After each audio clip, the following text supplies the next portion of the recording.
Assalamualaikum warahmatullahi wabarakatuh.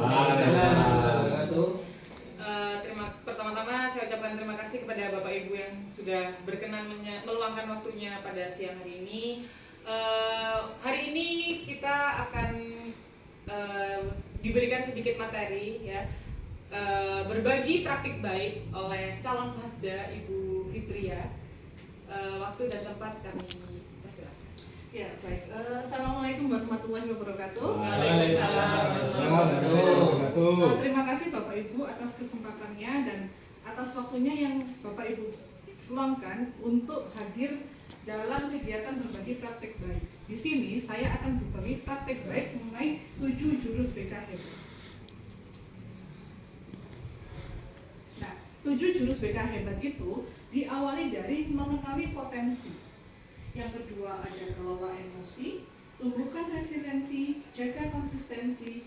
Yang kelima jalin proteksi.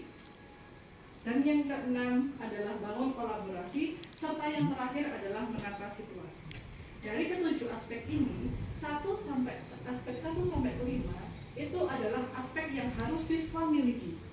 Sementara aspek 6 dan 7 adalah aspek sistem, yaitu di sekolah kita, tentang bagaimana kita membangun kolaborasi baik dengan siswa, orang tua siswa, ataupun dengan masyarakat. Sementara yang terakhir menata situasi itu tentang bagaimana kita menciptakan lingkungan belajar yang nyaman, tanpa ancaman, dan menggembirakan. Kita lanjutkan. Nah, kenapa kita membutuhkan 7 jurus BK Hebat itu untuk mengenali aspek siswa? Karena setiap siswa itu unik. Mereka memiliki kecerdasan macam-macam. Misalnya, visual spasial, di mana siswa kita mereka ahli membaca gambar, grafik, dan pola. Mereka biasanya senang menggambar, melukis, menafsirkan dengan baik. Ada juga logical matematika, di mana mereka itu memiliki penalaran yang kuat tentang pemecahan masalah. Mereka senang bereksperimen dan perhitungan bumi. Mereka suka untuk memecahkan masalah-masalah yang berhubungan dengan matematika. Itu termasuk salah satu kecerdasan majemuk. Dari ini masih banyak lagi kecerdasan majemuk yang biasanya dimiliki oleh siswa. Ada juga kecerdasan majemuk lanjutan mengenai keterampilan sosial dan juga alam.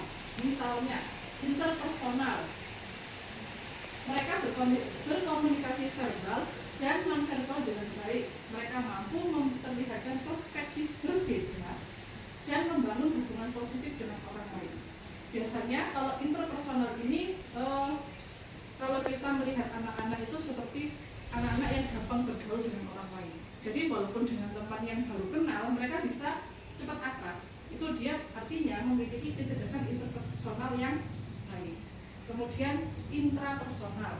Nah, intrapersonal ini kalau kita bicara biasanya anaknya introvert, dimana dia walaupun dia introvert tapi dia memiliki kesadaran diri yang baik. Dia tahu tentang dirinya sendiri dan memahami dirinya sendiri. Ada juga naturalistik. Dia ini senang berhubungan dengan alam. Dia suka aktivitas seperti berkebun, hiking, dan juga mengeksplorasi alam bebas. Ada juga moral eksistensial. Di sini mereka memiliki pandangan jantan, panjang, dan kepedulian terhadap orang lain. Mereka senang tertarik pada pertanyaan tentang makna hidup dan kemanusiaan. Artinya kalau biasanya kita tahu anak-anak kita ada yang filosofis, biasanya masuk ke moral eksistensial. Selanjutnya adalah 5 unsur sel. Sel, ada yang tahu Bapak Ibu sel itu apa? Sosial emosional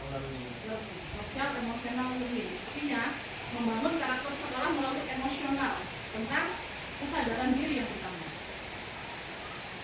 Anak-anak memahami tentang emosi, pemikiran, dan nilai dirinya yang mempengaruhi perilaku. Misalnya, saya bisa mengelola emosi saya. Kalau anak-anak marah, mereka bisa tahu, oh saya marah karena penyebabnya A.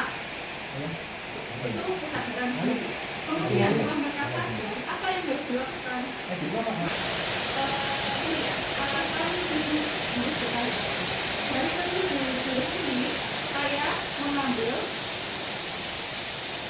poin kelola emosi dan juga tumbuhkan resiliensi. Kenapa saya mengambil dua jurus ini? Karena anak-anak kita mereka membutuhkan untuk cara mengelola emosi yang baik. Benar?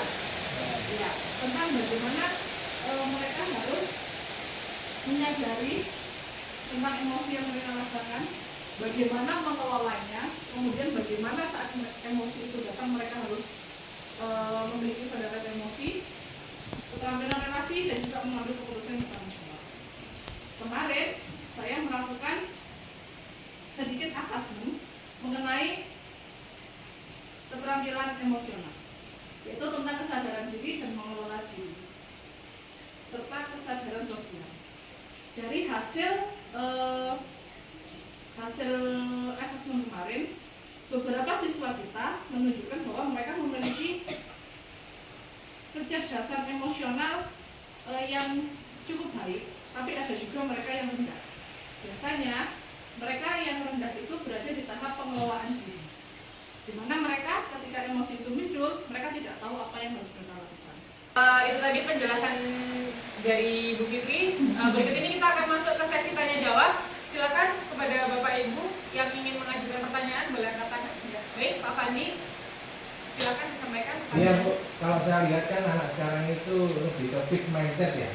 Bagaimana caranya kita sebagai guru itu bisa menumbuhkan kesadaran supaya anak-anak itu punya mindset yang growth, yang bertumbuh. Cara yang paling efisien, yang paling gampang, yang paling mendasar gimana?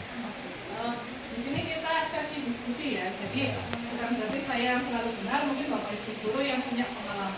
Kalau menurut saya, itu bisa dimulai dari kita memvalidasi perasaan mereka. Yang pertama, ketika mereka gagal, misalnya saya nggak bisa mengusahakan, kita validasi dulu. Misalnya kayak, oh kamu tidak bisa mengusahakan, kenapa alasannya yang membuat kamu merasa tidak bisa mengusahakan seperti itu? Kita validasi dulu. Sulit ya. Ucapkan terima kasih atas pertanyaan yang sudah diajukan. Terima kasih juga kepada Ibu Fitri atas jawabannya yang sudah diberikan. Itulah akhir dari kegiatan kita hari ini dari Bu Fitri membagikan praktik baik ya, ya berbagi praktik baik. Semoga apa yang disampaikan Ibu Fitri bisa kita terapkan di sekolah kita, di anak-anak juga. Semoga nanti juga menghasilkan anak-anak yang memiliki kecerdasan emosional yang baik dengan bantuan kita, dengan bimbingan kita. Akhirul salam, wassalamualaikum warahmatullahi wabarakatuh.